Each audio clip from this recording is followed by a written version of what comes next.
takutkan anak tu, keluar ada hantu. Sebenarnya takut pada Allah. Dia ajarkan anak tu kalimah, buatlah macam ni, Allah Ta'ala murka. Allah Ta'ala takut pada Allah. Begitu. Baik, itu yang pertama. Dan dalam ayat ni Tuhan kata, dalam banyak-banyak zalim itu, zalim yang paling besar, zalim buat apa? Bersyirik kepada Allah. Itu zalim yang paling besar. Tetapi Luqman, yang Tuhan berikan dia pengetahuan, benda yang pertama yang dia ajar pada anaknya, jangan buat syirik. Kerana syirik itu adalah kezaliman yang paling besar. Apa kata Ibn Katsir? Ibn Katsir dia mulakan ayat tadi, dia kata apa? Wa huwa yusi waladahu alladhi huwa ushfiqun nasi alaihi wa ahabbuhum ilaihi fahuwa haqiqun an yamna'u afdal ma ya'rafu wa lihadha awsahu أولا بأن يعبد الله وحده ولا يشرك به شيئا ثم قال معذرا له إن الشرك لظلم عظيم. Ya, salam 4. Luqman memberikan wasiat kepada puteranya yang merupakan orang yang paling dikasihi dan cintainya, dan ini hakikat dianugerahkan ia dengan sesuatu yang paling utama. Oleh itu pertamanya dia memberikan wasiat untuk beribadah kepada Allah yang Maha Esa, yang tidak ada sekutu baginya. Kemudian dia memperingatkan anaknya bahawa syirik itu adalah kezaliman yang paling besar. Jadi sebagai ibu apa? Benda yang pertama dia mesti pastikan pada anak-anaknya, jangan buat satu perbuatan syirik kepada Allah Azza wa Jalla. Jangan. Tapi bagaimana nak tarbiyah anak daripada jangan buat benda yang syirik? Macam mana nak tarbiyah anak? Macam mana nak tarbiyah anak? Nak bawa modul ni dalam tarbiyatul aulad. Macam mana nak bawa anak supaya jangan syirik kepada Allah? Antaranya adalah itulah, ajarkan anak sentiasa takut kepada Allah Azza wa Jalla. Ajar dia hanya takut kepada Allah, doa hanya kepada Allah, dan sebagainya. Baik, lihat buku surat yang keempat. Yang ni ada huraian. Saya nyatakan huraian. Apa yang Luqman sebut tadi itu sebenarnya ia juga merupakan apa jua tujuan utama yang dibawa oleh semua Rasul yang diutuskan oleh Allah Subhanahu Wa Taala, itu jangan buat syirik. Kita boleh rujuk dalam surah Al-Anbiya ayat 25. Kita boleh rujuk, kita baca di surah Al-Anbiya ayat 25. Kita tengok terjemahan dia. Allah Taala kata apa? Wa ma arsalna min qablika min rasulin illa nuhi ilaihi annahu la ilaha illa ana fa'budun. Kami tidak mengutus sebelummu, wahai Muhammad, seseorang Rasul pun, melainkan kami wahyukan kepadanya bahawa sesungguhnya tiada Tuhan yang berhak disembah melainkan aku. Oleh itu beribadahlah kamu kepada aku. Maknanya semua Rasul ini Allah Ta'ala utuskan untuk beribadah kepada Allah Azza wa Jalla. Kita boleh rujuk dalam surah An-Nahl ayat 36. Nanti kita boleh baca. Kita juga boleh rujuk dalam surah Al-A'raf ayat 59, iaitu dakwah Nabi Nuh alaihissalam. Kita juga boleh rujuk dalam surah Al-A'raf ayat 65, muka surat 65, iaitu dakwah Nabi Allah Hud alaihissalam. Kita juga boleh rujuk dalam surah Al-A'raf ayat 73, dakwah Nabi Allah Saleh alaihissalam. Dan kita juga boleh rujuk dalam surah Al-A'raf ayat 85, kisah dakwah Nabi Allah Syu'aib alaihissalam. Dan tuan-tuan juga boleh merujuk dalam surah Al-Baqarah ayat 132 hingga ayat 133, pesanan Nabi Allah Ibrahim dan Nabi Allah Ya'qub alaihi assalam tentang jangan mensyirikkan Allah Subhanahu wa Ta'ala. Jadi itu pesanan Luqman yang pertama. Agak-agak boleh tiru tak macam Luqman ni? Ajar anak-anak, pastikan dia tak buat amalan syirik kepada Allah Azza wa Jalla. Ini yang paling utama. Yang paling utama, sebagaimana Luqman menyebut kepada anak. Baik tuan-tuan dan puan-puan, apabila kita syirik kepada Allah Subhanahu wa Ta'ala, semua amal kita akan terbatal. Kita mengaji, kita hanya mengaji satu benda yang buat dapat pahala, buat ni pahala, dia buat. Tapi dia tak mengaji satu lagi bahagian, apakah amalan yang boleh membatalkan pahala. Mana yang lebih utama? Dua-dua utama lah. Tapi kita mengaji itu kena ngaji seimbang. Buat ni dapat pahala ni, dapat pahala ni. Tapi dalam masa yang sama jangan buat benda ini, kerana dia akan menolak pahala itu. Antaranya buat syirik kepada Allah Subhanahu wa Ta'ala. Baik, tuan-tuan lihat antara yang syirik, banyak orang Sekarang yang melakukan perbuatan syirik ini antaranya adalah mendatangi dukun dan tukang tilik. Dia panggil kahinan dan arrafan. Tuan-tuan tahu masa zaman Nabi dulu, kita ni waktu cerita tentang Maulid Nabi, kita banyak cerita tentang bab-bab lain. Jarang diceritakan tentang apa tujuan Nabi diutuskan oleh Allah Azza wa Jalla. Antaranya adalah nak memerangi syirik. Daripada mula diutuskan sampai dia masuk balik Mekah, dia buat apa? Apakan semua patung-patung itu. Syirik dulu yang Nabi utuskan. Jadi kita ni dalam bab dakwah kita, strategi dakwah kita, benda yang paling utama, jangan tengok dulu fiqh itu. Tengok dulu perbuatan syirik. Ada orang dia pakai tudung tapi dia syirik pada Allah, ada. Yang ni kena lihat. Antaranya adalah amalan mendatangi dukun dan tukang tilik. Pada zaman Nabi dulu, dia ada 3 orang ni. Nama dia, pertama dia panggil Arrafan.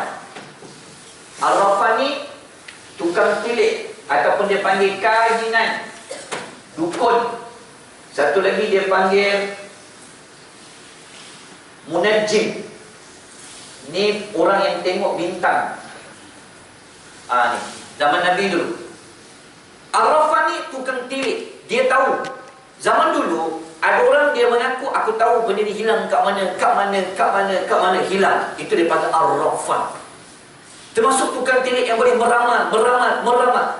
Dia panggil tukang tilik. Termasuk munajjim. Munajjim ni adalah orang tu dia tengok bintang.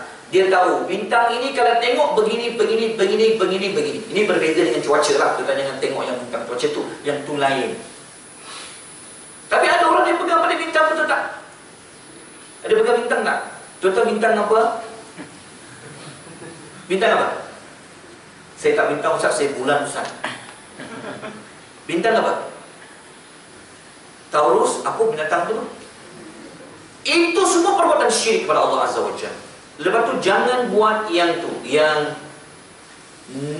numerologi.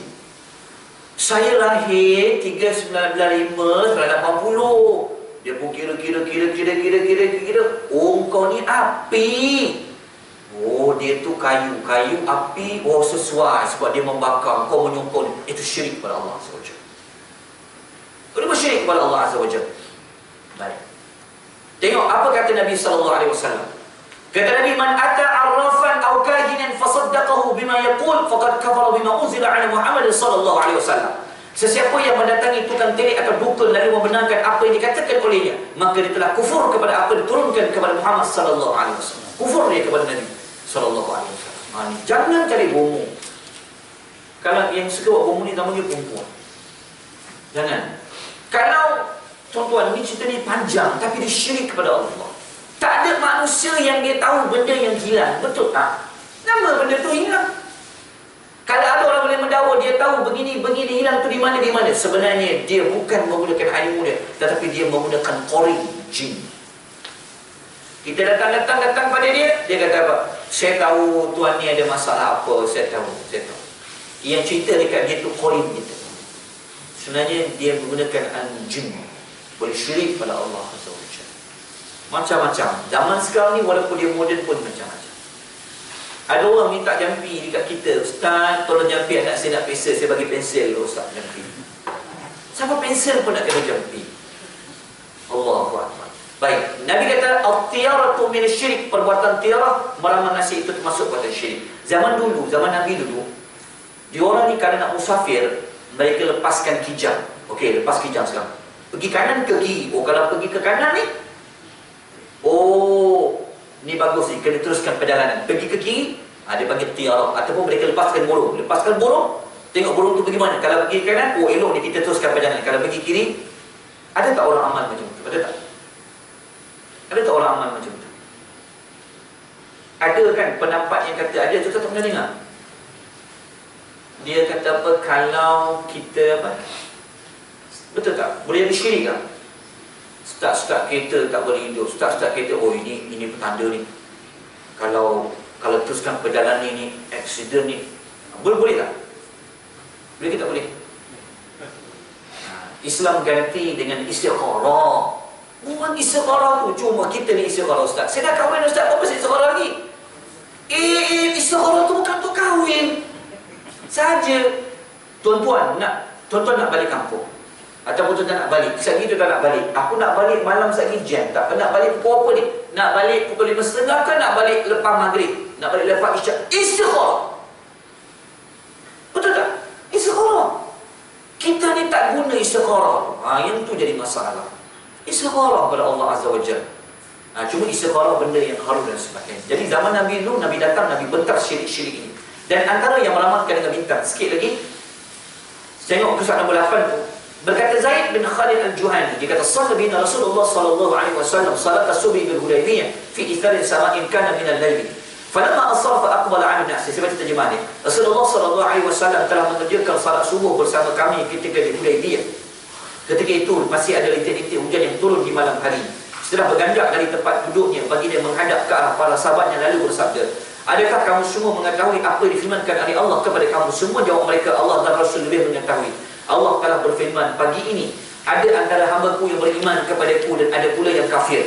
Mengenai orang yang berkata kami diberi hujan dengan kurniaan Allah dan rahmatnya, maka dia beriman kepadaku dan kafir terhadap binatang. Manakala orang yang berkata hujan ini turun kerana binatang ini dan bintang itu, bintang ini dan bintang itu, dia telah kafir kepadaku dan beriman kepada bintang. Riwayat Muslim. Maksudnya begini, pada zaman Nabi dulu, orang-orang dulu ni, dia suka kata benda ni berlaku sebab bintang tu, sebab bintang. Jadi suatu hari turun hujan. Ada para sahabat ni pada esok pagi dia tu, dia kata, kan aku dah cakap hujan ni turun sebab bintang tu. Jadi pagi tu, lepas Nabi solat, Nabi beritahu, Allah Ta'ala telah turunkan wahyu kepadaku. Ada dua orang di kalangan kita ini, kata Nabi, ada yang beriman kepadaku dan tak beriman kepadaku. Siapa yang kata turunnya hujan daripada Allah, dia beriman kepadaku. Siapa yang beriman kepada bintang itu, dia telah kufur kepadaku dan beriman kepada bintang. Banyak tak terjadi itu dalam umat? Banyak tak benda-benda khurafat yang berlaku dalam hidup itu? Betul tak? Kupu-kupu masuk rumah, apa maksudnya? Ella nak datang. Betul. Kupu-kupu masuk rumah maksudnya apa? Ni tangan gatal ni. Weh, bonus ni Zat. Main-main bonus tak sampai. Itu petua lah, tapi tak boleh percaya. Banyak sangat yang kadang-kadang menjadi khurafat. Kadang-kadang dia boleh bawa pada syirik kepada Allah Subhanahu wa ta'ala. Baik, sampai kepada ayat nombor ke-12. Dan insyaAllah kita sambung nanti pada ayat yang ke-14. Ayat nombor 13 sampai pada ayat 14 dan sebagainya. Ada persoalan, pertanyaan? Ya? Bulan depan ada kelas ke hari ini? Diumumkan bulan Ramadan akan datang, tafsir surah Luqman, tuan-tuan diberi cuti. Sambung nanti masa bulan Syawal, insyaAllah. Baik, kita kalau tiada soalan, saya mengampun dan maaf.